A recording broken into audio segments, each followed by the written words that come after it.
I think for every generation of anime fan, there comes along a title that reinforces their nihilistic teenage attitude.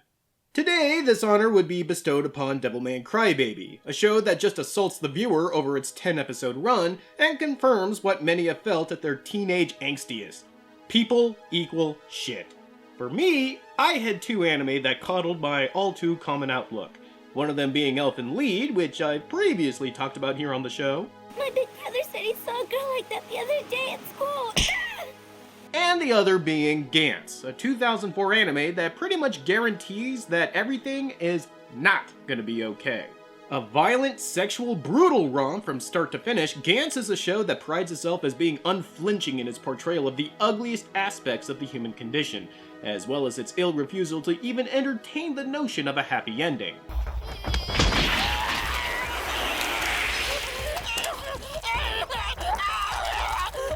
And I just loved it as a 16-year-old shithead.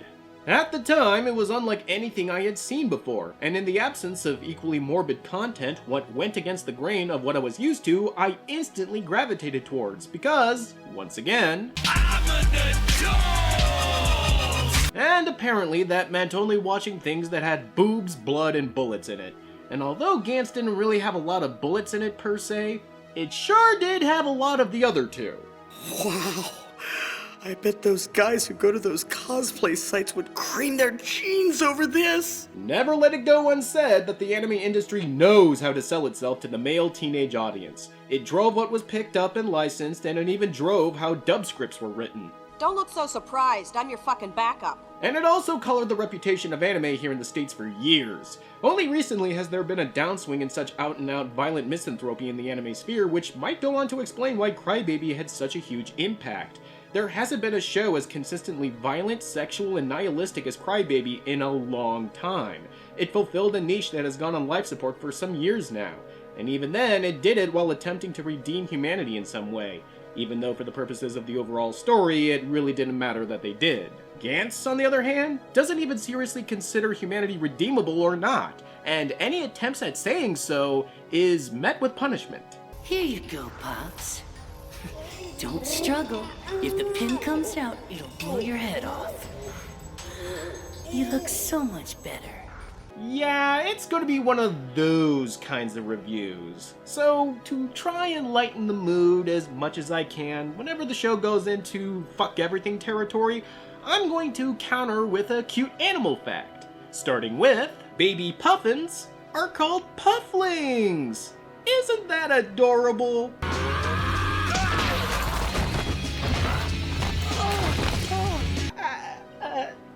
I got a lot of facts, folks. Still, there is a story between the out-and-out massacres that happen seemingly every episode. It isn't just pointless savagery, for the most part. Gird yourselves tightly, folks, because this is Gantz. Well, actually, this is Gantz, a mysterious black ball that houses a man, Matrix-style, as well as an arsenal of weapons and supersuits. These armaments are for exterminating aliens that are normally invisible, all for the purposes of a sick game show-like pageantry where points are awarded based on performance and kills, though in reality it's all pretty arbitrary. And our contestants are all people that were rescued moments before death. That's what you get for being a good Samaritan. Serves you right. Oh, come on. Why the fuck are you taking pictures of this, you stupid bitch? Kind of. Oh, the smallest mammal by length is the bumblebee bat. Look at that little guy. The series never really makes it clear, but somehow, Gantz is capable of making a perfect copy of someone the instant before they die, hence why our protagonists Kei Korono and Masaru Kato go from being roadkill on the tracks to looking like fetish models at Fascinations. You have to admit, though, it does sound like a pretty solid premise, doesn't it? People who are rescued at the moment of death are forced into a kind of purgatory to fight aliens night after night to earn enough points to win their freedom. At the very least, it sounds unique and open-ended enough for many an exciting battle to happen. And to the show's credit, there are some standout fights and moments.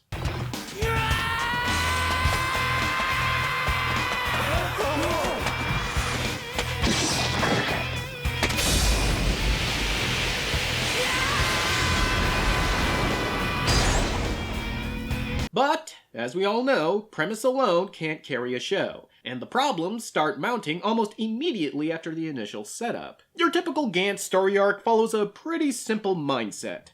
Don't get attached to anyone. Yes, before Game of Thrones threw the anyone can die at any time curveball at audiences, Gantz was making that an everyday occurrence. Mitigating this is the fact that, much like Game of Thrones, the show and story is populated by some of the most mean-spirited, scumfuck assholes to ever live. Looks yummy. However, my good friend here is going to show you a much faster way to eat it.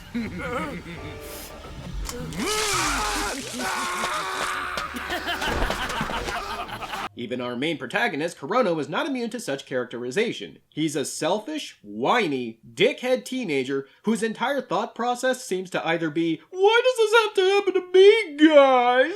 Fuck! What am I doing down here? Why in the hell am I doing this? Yonakura, he's been hitting me up for money. Yeah, and? I can't even afford my anime magazines. Do I look like I care? If that's the case, then I really am a dead man. Or how he can get in some girl's pants.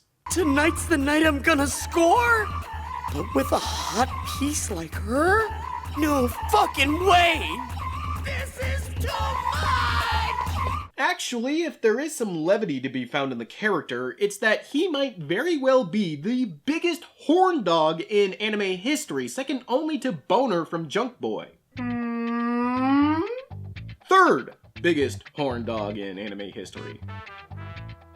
He's constantly imagining his female classmates or teachers naked, he fantasizes about laying women, and while that does kind of ring true to the teenage male experience, the lengths the show goes to characterize him in this way is plain ridiculous. The apex being when he gets a savage beatdown from a psychotic school bully, and all he can think about are boobs.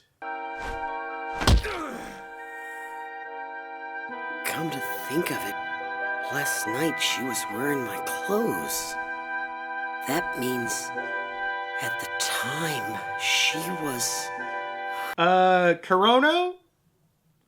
Priorities? Just think of it like Taoist theory, Sage.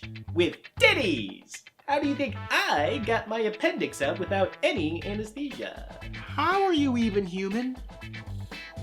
Of course, the show uses his constant need to plow as a foil for his relationship with another Gantz contestant, as it were, Kei Kishimoto, who makes quite an entrance. Do you think this is how we got here? Kei, is she... Not now! Kishimoto is unique among the contestants in that while she was copied moments before she died, the original Kishimoto managed to live. Thus she is a clone without a home, which forces her to stay with Kurono. Which leads to some interesting exchanges. I was wondering if these apartments let people keep pets here. I guess they do.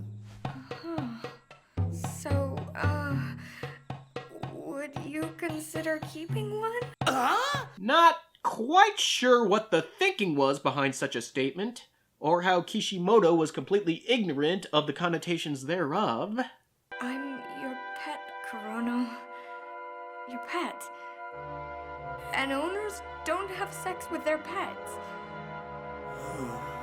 What the hell does that mean? The ebb and flow of the relationship between both Keis, Kishimoto, and Kurono is the very definition of cringe, seeing as how Kurono is a hot-tempered wood pusher that takes advantage of Kishimoto. And when he's not doing that, he's chastising her for living under his roof, but not letting him have sex with her, and daring to have a crush on Kato instead. What in the hell am I doing with you anyway? Free food, free rent, and for what? I guess you're right. And I guess it's not like cooking for you is gonna make everything all Oh better. fuck, I've crossed the line! Oh shit, I'm not gonna get the sex ending! Reload the last save!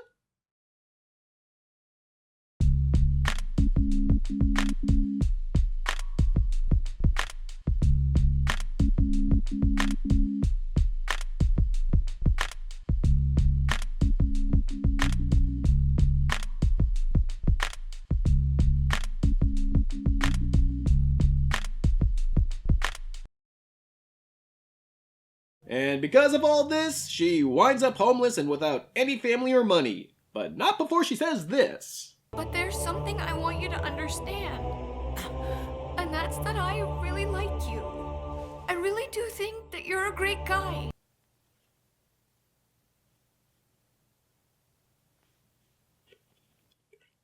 No, he's not! The only way you can say that with a straight face is if you compare him to, well, everyone else in the cast. So open your heart up big and be happy as you look up at the big blue sky. Oh, wait! In 2016, the World Wildlife Fund reported that the world's tiger population finally increased for the first time in over a century! Yay! Yay. As the majority of the cast of Gantz are glorified redshirts only there to provide a body count over the course of the show, there are only a very few characters that are demonstrably not an asshole, Kishimoto being one of them, and Masaru Kato being another. A childhood friend of Kurono's that became estranged from him some time ago, Kato has garnered himself a reputation as being something of a delinquent, but in actuality, he is a caring and moral teenager. However, the anime treats his innate kindness and virtuosity as a constant weakness and even a source of negativity. It was Kato's insistence that he and Kurono save a homeless man from the train tracks that causes the both of them to be a part of the Gantz nightmare in the first place, and time again his calls for teamwork and selflessness are either dismissed or outright vilified. I know what you're thinking. You really want to hit me, don't you? God, you reek of hypocrisy! Out of the three of you, you're the worst! You're a hypocrite! Hypocrite! However, I find Kato to be the most engaging character precisely because of this. His way of life and his viewpoint are constantly challenged. We suffered and bled for this stupid game, but what kind of a place are we fighting to get back to? A world where no one bothers to help a homeless man who's fallen on the tracks? A place where innocent human beings get their heads smashed in for no reason at all! His existence is one of personal hardship as he tries to help his little brother live through an abusive household. And yet he still holds on to what he believes is right, even in such unbelievable circumstances as taking part in the Gantz missions. In a world where it seems that everyone who has even a slight physical advantage bullies and cajoles everyone around them, Kato uses his considerable strength and size to protect himself and his loved ones, and this does wind up having an effect on Kurono. However, talking about him anymore would probably mean going into spoiler territory. And I'm not quite sure what putting up a spoiler warning in a series like Gantz would actually mean. But, nevertheless... The most emotionally charged moment of the entire series happens at Kato's death because of how he has affected Kurono. After the massacre on the third mission, where Kurono is the only one left alive, it's not Kishimoto that he wants back, nor is it the suspiciously Lara Croft-looking Sei who boinked him in the hallway before they went on said mission. I've heard of dying and going to heaven, but this isn't what I expected. And no, this is not a fantasy of Kurono's. I know. It's Kato he wants back, and the cruelty of the story hits like a dump truck when the emotionless, unknowing void that is Gantz doesn't respond to Kurono's tearful begging and empty threats. Bring him back, asshole!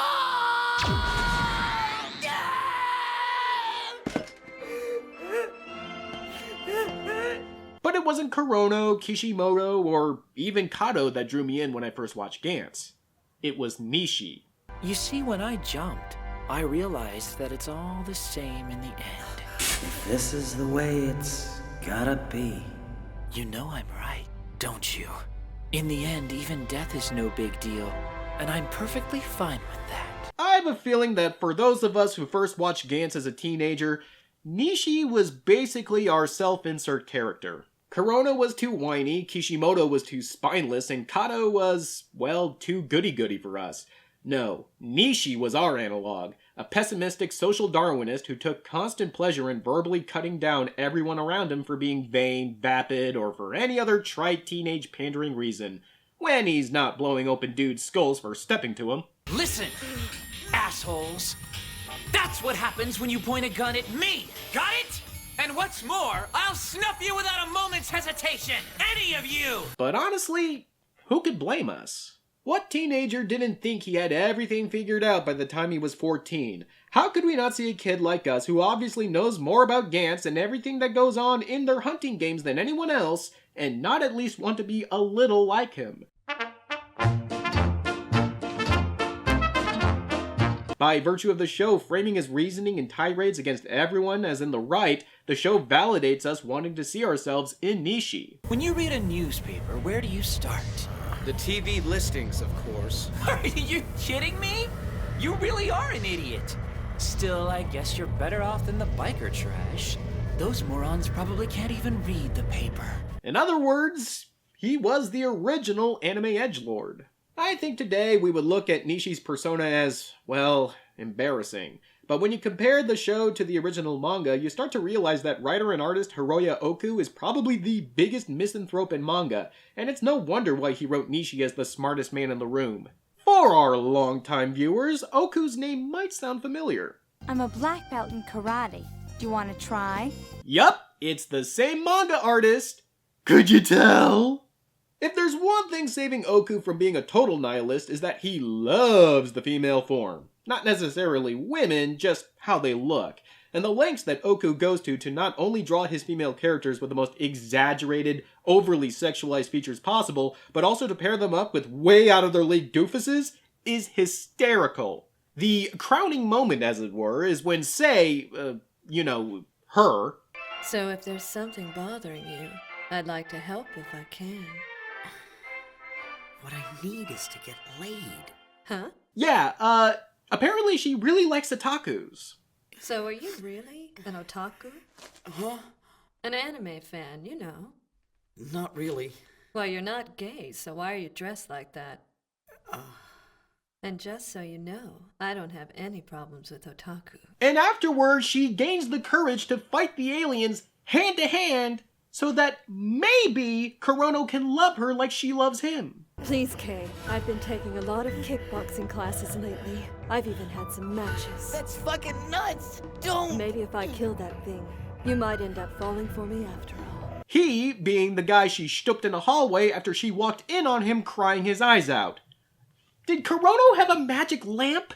Weird, creepy relationship with women aside, another trademark of Oku's is his recurring motif of teenagers being the spawn of Satan. From school bullies to roving packs of teens beating up homeless people with bats, Gantz is just littered with example after example of how the youth of today are just awful. Darn those kids and their brutal murdering and torturing of their fellow man. At least it's not Oku's other manga, Inuyashiki, where a middle-aged man becomes a superhero after aliens replace his body with weaponized technology, and then he fights a psychotic teenager that also had his body replaced and uses it to murder families. Oh god, I need another fact. Wait, on August 26th, it's National Dog Day! Aw, look at all those happy little puppers getting adopted on National Dog Day. Gee whiz, I feel like my heart just took a warm sip of cocoa. You know, Gantz also has a dog. Oh wait, god, no! I suppose it's a hidden blessing that the anime adaptation didn't follow everything from the manga, considering the downright bizarre, try-hard, edgy bullshit therein. Oh sure, the anime wound up wrapping up its last 5 episodes with an original ending that's just nothing. I mean, literal effervescent nothing. Bang!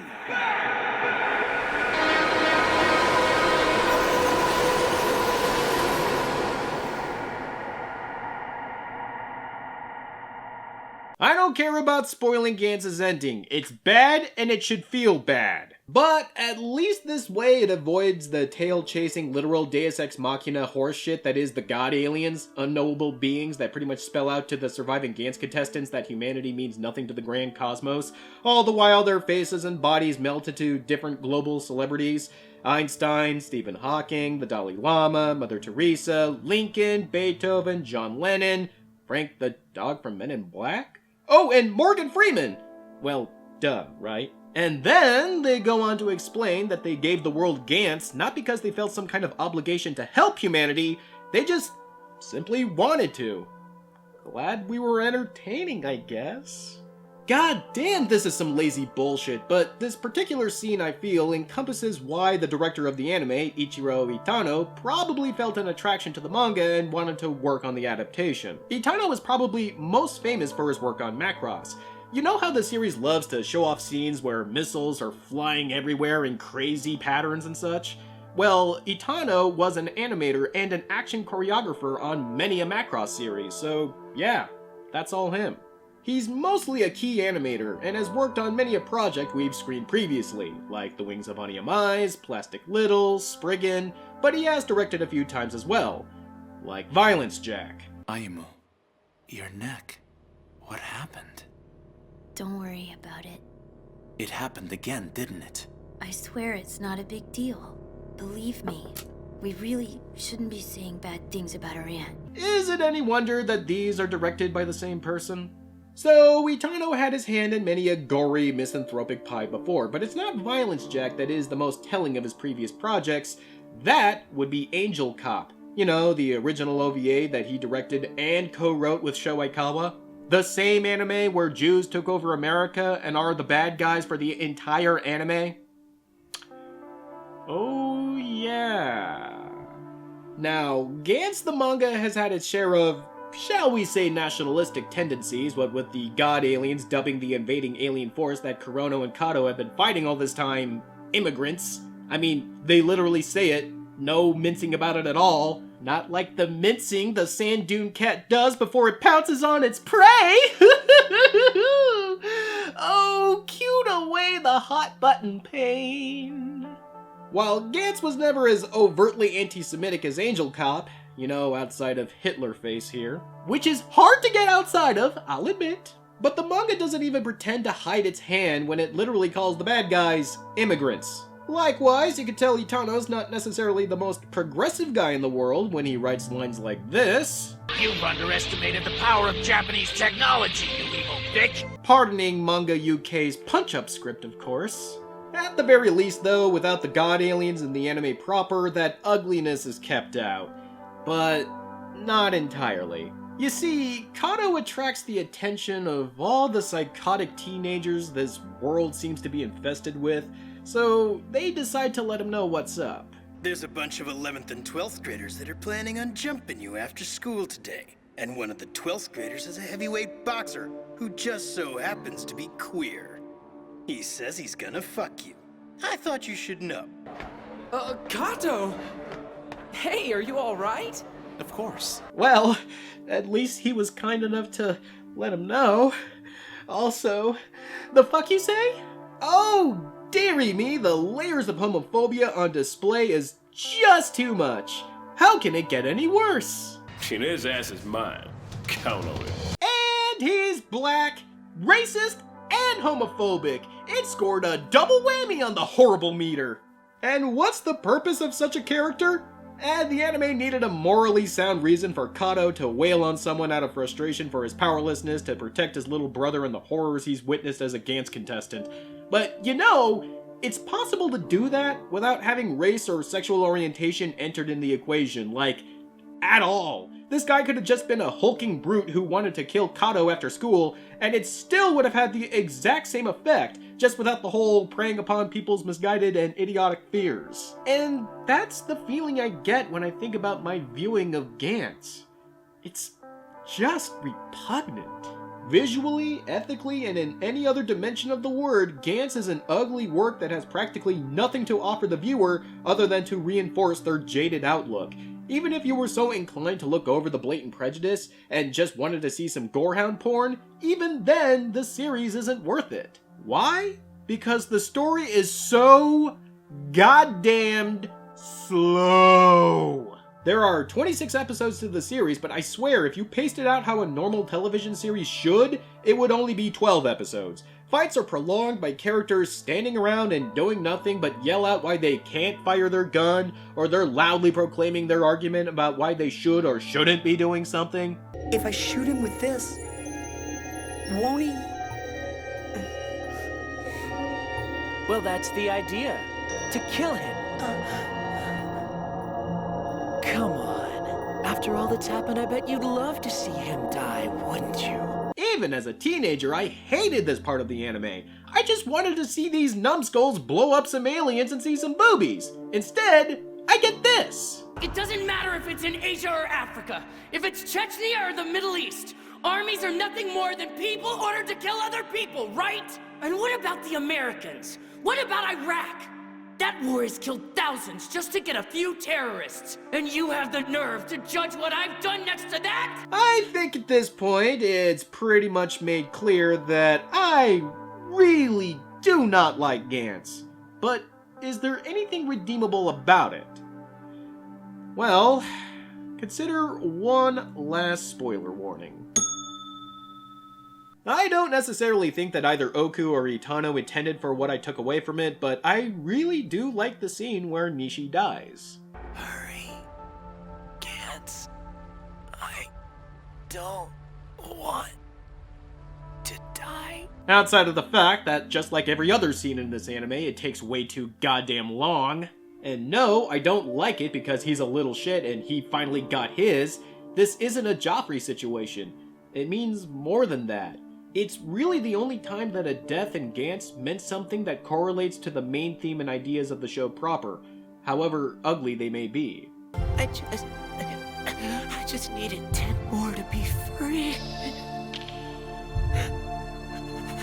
I was so close, Mama. Even the most jaded, most cynical, most nihilistic people on the planet, even they need hope. And I need a Xanax after this episode. Or at the very least, an anime that doesn't make me want to crawl into my bed and not leave for a week. Till next time.